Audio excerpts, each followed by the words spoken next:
என்னோட சேனலை சப்ஸ்கிரைப் பண்ணுங்கள். உங்களுக்கு வீடியோ பிடிச்சிருந்தனா லைக் பண்ணுங்கள், ஷேர் பண்ணுங்கள், உங்களோட ஒப்பீனியனை கமெண்ட் பண்ணுங்கள். இன்றைக்கி வந்து பொடி மசால் தோசை ரெசிபி தான் சொல்ல போகிறேன். அதுக்கு என்னெல்லாம் எடுத்திருக்கேன்னா, பொட்டேட்டோ எடுத்திருக்கேன், கேரட் எடுத்திருக்கேன், வெங்காயம் எடுத்திருக்கேன், சில்லி எடுத்திருக்கேன், அப்புறம் தோசை பொடி எடுத்திருக்கேன். இந்த தோசை பொடி வந்து வீட்டில் செஞ்சது.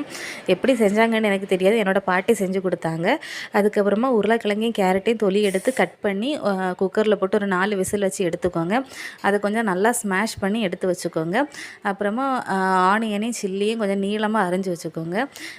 ஒரு பேன் எடுத்து அதில் தாளித்து சில்லி ஆனியன் உப்பு போட்டு நல்லா கிளறி விட்டு கொஞ்ச நேரம் வேக வைங்க. வெந்ததுக்கப்புறமா கொஞ்சம் மஞ்சள் தூள் போட்டு அதுக்கப்புறமா நம்ம ஸ்மாஷ் பண்ணி வச்சுருக்க வெஜிடபிள்ஸையும் போட்டு நல்லா கிளறி விட்டு ஒரு 5 மினிட்ஸ் மூடி வச்சு வேக வச்சு எடுங்க.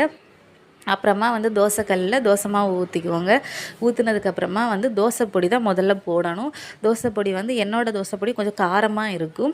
உங்களோடதும் காரமாக இருந்துச்சுன்னா நீங்கள் காரத்துக்கு எப்போ போட்டுக்கோங்க. சில நேரம் பிள்ளைங்களுக்கு கொடுக்குறதா இருந்தால் காரம் கம்மியாக போட்டுக்கோங்க.